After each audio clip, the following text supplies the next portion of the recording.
حرام کی کمائی ہے، رشوت وغیرہ یا دیگر حرام کے طریقوں سے کمایا گیا مال ہے، اس سے حج کیا جا سکتا ہے؟ اگر کریں گے تو ہو جائے گا؟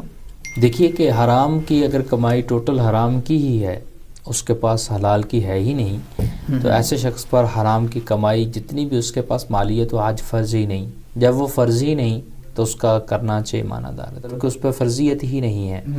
اور اگر وہ کر لیتا ہے حج جو ہے، اور فقہی ساری چیزیں پائی جاتی ہیں، فقہی طور پر اس کا حج تو ادا ہو جائے گا، لیکن حرام کی کمائی سے یا حرام سورس لینے کی وجہ سے وہ گناہ گار ضرور ہے. جیسے کوئی سوال کرے کہ اگر کسی نے لباس پہنا چوری کا اور نماز پڑھ لی، کیا نماز ادا ہو جائے گی؟